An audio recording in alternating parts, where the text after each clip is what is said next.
Hi, my name is Sierra Escala, and in the book you have The Right to Remain Innocent. James Duane gathers his knowledge and specific examples to advise the audience what he believes they should do if they're ever to be put in a situation of interrogation for a serious crime. He emphasizes his advice in order to stop innocent people from giving false accusations that can be used against them.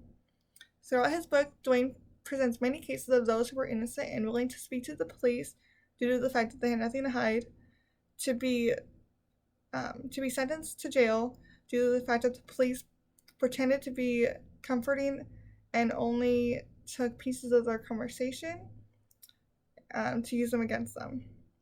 An unfortunate case that was mentioned was about a 16-year-old girl after talking to the police was found guilty of murdering her son. Another case that was mentioned involved 17-year-old Salvador Rubio, who was also accused of a murder he did not commit, and they are still unsure if he committed the crime or not.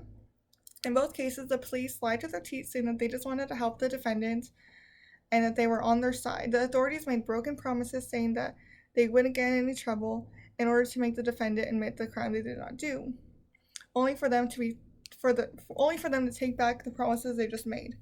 The young girl was found innocent after already spending 3 years in jail. However, in Rubio's case, the court did not think the police had broken any implied promises, but that Rubio should have known better to not trust the officers and what they were saying, which he in the book states is corrupt, and which is a reason you should not trust the police ever. In the book, the author also provides specific reasons on why you should avoid speaking to the police. Even if you are more than confident about your innocence, Duane explains that anything you say will be used against you. He claims that the legal system encourages officers to lie and provide you with false information that will most likely allow them to find ways to convince yourself and the jury that you are guilty. He also states that the police at the end of the day are just human who do not want to admit the mistakes that made, and they won't admit that they misheard your conversation or they misinterpreted what you said. Instead, they will put the fault on you, which will have a negative outcome on your part. The author advises anyone who is speaking to the police not to plead the fifth, but to plead the sixth. He mentions innocent people who have pled the fifth had their right to remain silent used against them in court, making them look suspicious and more guilty. So instead of being mute, he recommends to ask for a lawyer. Requesting a lawyer will also end an interrogation without having to say it. Duane lastly advises you to stay calm when being asked to speak to the police, as well as never lie, because a lie will hurt you in the end.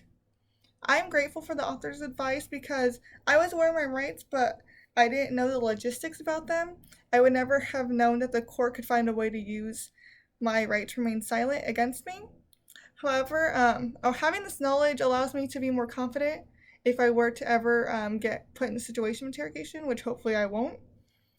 Although I don't have any personal experience or know anyone who has been interrogated by the police, after watching documentaries on many innocent people who have been sentenced to life for a crime they did not commit, I can confidently say after reading this book that they didn't have anyone to tell them their basic rights and to let them know that to not trust the police and to not give in to what they were saying, even if it meant that they could go home, because in reality, and in the book, it shows that they didn't. They ended up going to jail.